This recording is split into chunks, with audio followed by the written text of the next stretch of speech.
Los intentos de reforma. El 4 de octubre de 1824, el Segundo Congreso General Constituyente promulgó la Constitución Federal de los Estados Unidos Mexicanos en su título 3, sección 5. Se estableció que entre las facultades exclusivas del Congreso se encontraban impulsar la educación, erigir colegios de marina, artillería e ingeniería, así como establecimientos dedicados a la instrucción de las ciencias naturales, exactas, políticas, morales, lenguas y artes sin perjudicar la libertad que tienen las legislaturas para el arreglo de la educación pública en sus respectivos estados. La consigna de impulsar la enseñanza plasmada por los congresistas en la Carta Magna no resultaba una primicia, pues desde el último tercio del 700, los ilustrados españoles habían ensayado algunas reformas, aunque ninguna vislumbraba la creación de un sistema de instrucción pública. La construcción del mencionado sistema tanto en la península como en los territorios de ultramar comenzó a gestarse en 1809, cuando la corona quedó acéfala por el cautiverio de Fernando VII a manos de los franceses y alcanzó su concreción, al menos en el papel, en las Cortes Gaditanas de 1814, pero con el retorno del rey todo lo tratado en Cádiz fue suspendido. Pocos años después, durante el trienio liberal 1820 a 1823, se promulgó el 29 de junio de 1821, el Reglamento General de Instrucción Pública, en el cual se legisló también para la Nueva España. Con la firma del Acta de Independencia el reglamento no se aplicó, no obstante, sus postulados generales, e incluso algunos particulares, sirvieron de base en la ardua y complicada tarea de construir un sistema de instrucción pública para la incipiente nación mexicana. Dichos postulados fueron los siguientes: la enseñanza costeada por el Estado será pública, uniforme y gratuita, la instrucción se dividirá en primera, segunda y tercera, se creará una Dirección General de Estudios, el financiamiento de la educación será público y los saberes modernos y uniformes.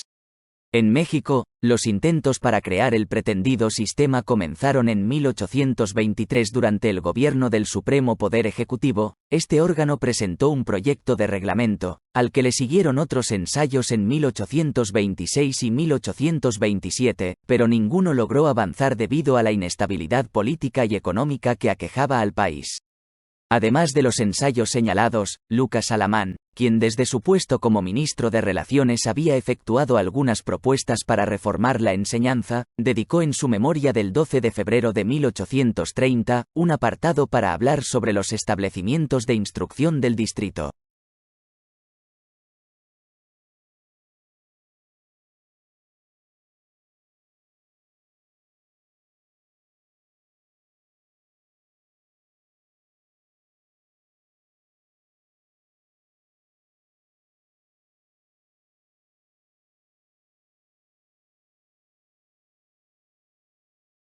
La educación es el único camino pacífico que posibilita el desarrollo con justicia de las naciones. El poder garantizar que todos los mexicanos tuvieran el derecho a la educación fue parte del proceso de lucha por nuestras libertades que inició con la Revolución Mexicana. Obtenerla no fue fácil. Tuvieron que pasar varios años para que la educación dejara de ser entendida como instrucción, y fue en 1921 cuando, gracias a José Vasconcelos, quien presentó el proyecto para la creación de la Secretaría de Educación Pública, México obtuvo un guardián de la educación y comenzó a formarse el gran sistema educativo con el que cuenta hoy nuestro país.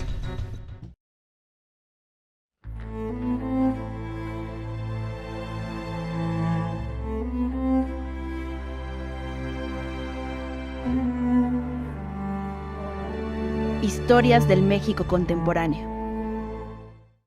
La educación socialista en México frente a la oposición del clero. Durante el gobierno de Lázaro Cárdenas del Río, se puso en marcha uno de los mayores proyectos para reformar el sistema educativo mexicano: adoptar una educación socialista.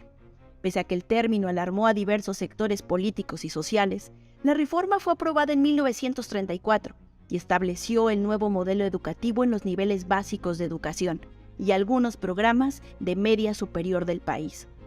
La Iglesia Católica fue uno de los grupos de poder que se opusieron a la reforma y su resistencia fue una de las más notables, pues rechazaba la idea de una educación racional y exacta, que excluía todo tipo de creencia religiosa y combatía el fanatismo y los prejuicios. Es por eso que en el afán de conocer y luchar contra el actuar de esta fuerza opositora, el Estado comenzó a vigilar los centros religiosos. Haciendo uso de los espacios religiosos, el clero alentó el repudio y el boicot de la educación socialista bajo la amenaza de excomunión a toda persona que tomara la decisión de enviar a sus hijos a las escuelas públicas o apoyar a la reforma educativa y a los maestros. El desacuerdo del clero también tomó forma de panfletos que infundían miedo y reafirmaban el rechazo, e incitaban a los padres y madres a enviar a sus hijos a centros de educación clandestinos que sostenía el mismo clero. Derivado de la situación, el gobierno ordenó que las escuelas que no acogieran la reforma educativa no serían reconocidas por la Secretaría de Educación Pública y, como consecuencia, muchos templos y centros educativos fueron clausurados. Este no fue el único gran reto que enfrentó Lázaro Cárdenas del Río por el modelo educativo, pues los gobiernos que operaban a manera de cacicazgos estaban dispuestos a mantener su poder local a toda costa. Este rechazo a la intervención del gobierno federal los llevó al grado de secundar el asesinato de profesores y profesoras que buscaban un cambio por medio de la educación.